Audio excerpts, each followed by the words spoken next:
जिस सेकंड आप खुद से ये कहते हो कि बस मैं एक अटेम्प्ट और लूंगा, ध्यान से नोटिस करना, एक अजीब सी बेचैनी वाली फीलिंग पहले से कम हो जाती है। एक डीप रिलीफ हमें महसूस होता है। एक ही झटके में फेल होने का सारा डर, पेरेंट्स का डर दिमाग से एकदम गायब सा हो जाता है। आप चैन की सांस लेते हो और आपको लगता है कि आपने बहुत ही बड़ा मैच्योर डिसीजन लिया है। पर न्यूरोसाइंस यहाँ कुछ और ही कहती है। हो सकता है ये शांति, ये रिलीफ आपके माइंड का कोई गेम हो जो आपके साथ सबसे बड़ा धोखा हो। आप एक्चुअली एग्जाम क्लियर करने के लिए ड्रॉप नहीं ले रहे हो, आप आज के दर्द को छुपाने के लिए अपने ही फ्यूचर से 365 दिन का उधार ले रहे हो। ये एक ऐसा उधार है जिसे चुकाते चुकाते 90% स्टूडेंट्स 2 महीने में ही फैल जाते हैं और फिर वापस उसी आलस, प्रोक्रेस्टिनेशन, डिस्ट्रैक्शन के लूप में फंस जाते हैं। और उन सभी स्टूडेंट्स के लिए ये अटेम्प्ट भी ट्रैप बन जाता है। आज मैं आपको यहाँ कोई फेक सिंपैथी नहीं देने आया हूँ। आज मैं इस नेक्स्ट अटेम्प्ट में बेस्ट करूंगा कि इल्यूजन को हमेशा के लिए तोड़ने वाला हूँ। आज मैं आपको वो 3 ब्रूटल रियलिटी चेक क्वेश्चंस देने वाला हूं जो डिसाइड करेंगे कि आपको खुद को एक चांस देना चाहिए या इस लूप से हमेशा के लिए बाहर निकल जाना चाहिए। देखो, एंशिएंट इंडियन फिलॉसफी में ह्यूमन माइंड की हायर स्टेट को विवेक कहा जाता है। विवेक का मतलब है सच को झूठ से अलग करके क्लियरली देख पाना। हमारे शास्त्रों में हंस का उदाहरण आता है जो पानी और दूध के मिक्सचर में सिर्फ दूध पी लेता है और पानी को वहीं छोड़ देता है। तो जब बात आपके करियर की हो, आपके पापा मम्मी के हार्ड अर्न्ड पैसे की हो और आपके लाइफ के 1 साल की हो, तो हवाई बातों से या ख्याली पुलाव से बात नहीं बनती। तो आज आपको अपने ही दिमाग को कोर्ट रूम में खड़ा करना होगा और ये 3 ब्रूटल सवाल उससे पूछने होंगे। अगर आपका दिमाग इन 3 सवालों का जवाब क्लियरली नहीं दे पाया तो सच आपको अपने आप समझ आ जाएगा। पर आगे बढ़ने से पहले इस इल्यूजन की साइकोलॉजी और न्यूरोसाइंस को समझ लेते हैं। देखो, जब हम किसी भी बड़ी चीज में फेल हो जाते हैं ना, तो हमारी ईगो बुरी तरह हर्ट हो जाती है। हमारा दिमाग इस रियलिटी को एक्सेप्ट नहीं कर पाता, इसीलिए एक डिफेंस मैकेनिज्म तैयार करता है जिसको साइकोलॉजी में ऑप्टिमिज्म बायस कहा जाता है। यहाँ आपका दिमाग आपसे कहता है कि पिछले साल तो मैं ठीक से नहीं पढ़ पाया, लेकिन इस साल मैं पूरा पढ़ूंगा, 14 घंटे पढ़ाई करूंगा, फोन को दूर रखूंगा, ब्रह्म मुहूर्त पे उठूंगा, डिस्ट्रैक्शन नहीं रहेंगी। इसलिए आपका दिमाग एक सुंदर सी कहानी आपको सुनाता है कि पिछले साल तो मैं ठीक से पढ़ा ही नहीं था, इस बार मैं ढंग से पढ़ूंगा, 12-13 घंटे पढ़ने वाला हूँ, सोशल मीडिया को डिलीट कर दूंगा, पूरे फोकस के साथ पढ़ूंगा, फोन को दूर रखूंगा। अब ये कहानी आपको फेक डोपामिन हिट दे रही होती है, लेकिन सच बात तो ये है कि ये प्रैक्टिकल रियलिटी नहीं है। यहाँ दिमाग फेलियर को एक्सेप्ट ना करके एक ऐसी फ्लॉलेस परफेक्ट स्ट्रैटेजी बनाता है जिसका रियलिटी से कोई लेना देना नहीं है। तो अगर आपको नेक्स्ट अटेम्प्ट का डिसीजन लेना है तो आज ही वही कमरे में अपने आप को अकेले में बंद कर दो, कॉपी पेन हाथ में लो और खुद से ये 3 तगड़े सवाल पूछो। पहला और सबसे ब्रूटल सवाल जो अकेले में तुम्हें खुद से पूछना है कि मैं आखिर ड्रॉप क्यों ले रहा हूं? मेरे इस डिसीजन का रियल फ्यूल, रियल पर्पस क्या है? साइकोलॉजी कहती है कि इंसान 2 तरह के फ्यूल से चलता है। एक होती है कागज की आग और एक होता है रॉकेट फ्यूल।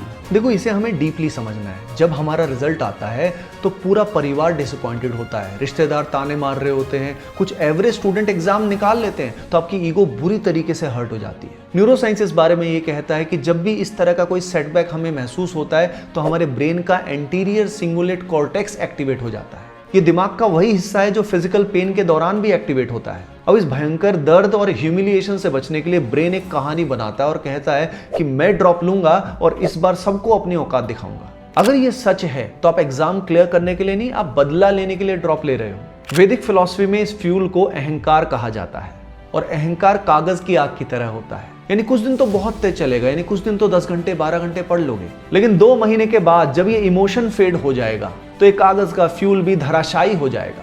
ये रेवेंज एक बहुत ही टॉक्सिक स्टडी स्ट्रैटेजी है। ये आपकी बॉडी में लगातार कॉर्टिजोल यानी स्ट्रेस हार्मोन को बढ़ाती है, जिस कारण ठीक 2 महीने बाद आपकी बॉडी बर्नआउट का शिकार हो जाती है और फिर से पुराने डिस्ट्रैक्शन वाले लूप में चली जाती है। तो हमारा सही फ्यूल क्या है भाई? वो है स्वधर्म यानी इनर कॉलिंग।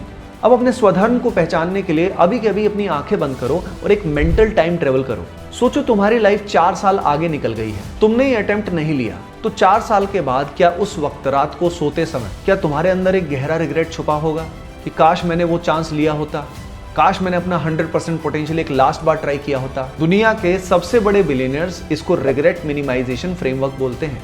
यानी वो फ्यूचर का रिग्रेट, वो काश, अगर आज के तुम्हारे डर और फेलियर से बड़ा है तो तुम्हें खुद को एक चांस जरूर देना चाहिए। ईगो और गुस्सा धोखा खा सकते हैं पर आपकी अंतरात्मा की आवाज नहीं। आपका स्वधर्म आपको पूरे साल एक अनशेकेबल फोर्स से पुश करेगा। आइए अब देखते हैं दूसरा सवाल। ये बड़ा ही ब्रूटल है। आपको खुद से पूछना है कि क्या मैं प्रैक्टिकली इस एग्जाम को क्लियर कर सकता हूँ? देखो, आजकल यूट्यूब पे ना 0 से टॉपर इन 6 मंथ्स वाले बहुत सारे वीडियोस मिल जाएंगे, लेकिन इससे ज्यादातर स्टूडेंट्स को फॉल्स होप्स मिलती है। तो भाई आज से ही दूसरों का मिरेकल वीडियो देखना बंद कर और खुद की कहानी समझ।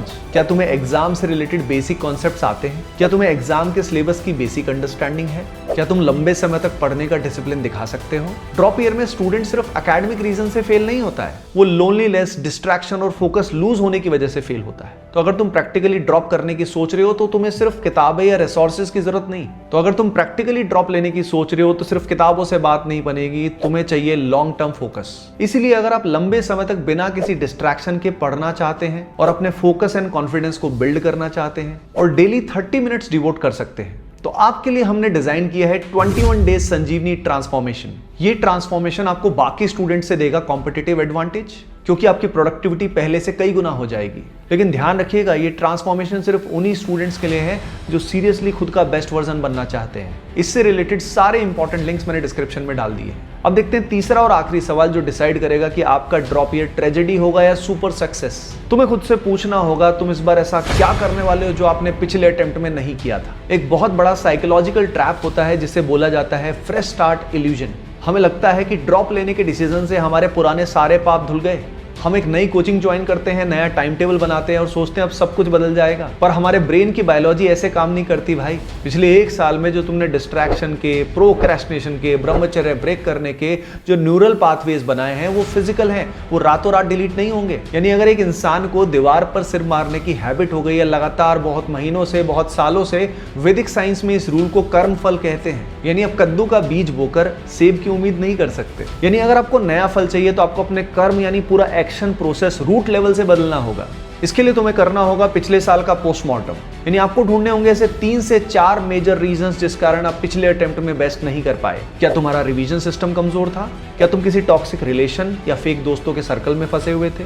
क्या तुमने थ्योरी बहुत पढ़ी थी पर प्रैक्टिस नहीं की? अब ये रीजंस आइडेंटिफाई करने के बाद इसके अराउंड आपको एक सिस्टम बनाना पड़ेगा। जेम्स क्लियर कहते हैं that you don't rise to the level of your goals, you fall down to the level of your systems. यानी गोल तो लाखों बच्चे बनाते हैं, पर जो सिस्टम बनाता है, डेली फ्रेमवर्क बनाता है और उसको फॉलो करता है, वही सक्सेस अचीव करता है। जैसे कि पिछले साल टेस्ट नहीं दिए तो इस साल डिसाइड करो कि हर संडे कुछ भी हो जाए मॉक टेस्ट देना ही है। पिछले साल फोन डिस्ट्रैक्ट करता था तो इस बार संकल्प लो कि भैया कीपैड वाला फोन ही यूज करोगे।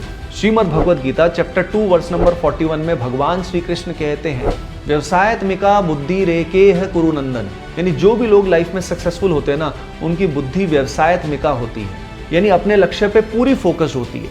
यानी एक बार आपने अटेम्प्ट लेने का डिसाइड कर लिया ना, फिर आपको ऑप्शन बी के बारे में नहीं सोचना है। और जो लोग अंडर कॉन्फिडेंट होते हैं वो बहुत सारे ऑप्शंस अपने साथ लेके चलते हैं। इसलिए अगर तुम्हारे पास इस ड्रॉप ईयर को अप्रोच करने का एक यूनिक पाथवे और फ्रेमवर्क नहीं है तो तुम एक्चुअली ड्रॉप नहीं ले रहे हो, इस अंधेरे में एक और तीर मार रहे हो। लेकिन अगर तुम्हारा पर्पस डीप है, तुम्हारा इकोसिस्टम सॉलिड है और तुम्हारी स्ट्रैटेजी भी बिल्कुल नहीं है, तो आगे बढ़ो यार। दुनिया की कोई भी ताकत इस साल तुम्हारा सिलेक्शन नहीं रोक पाएगी। अगर इस वीडियो से आपको क्लैरिटी आ गई कि आपको क्या करना है तो कमेंट सेक्शन में जरूर अपना डिसीजन बताइए। मिलते हैं नेक्स्ट वीडियो में। Keep doing well, love you all. सभी को राधे राधे।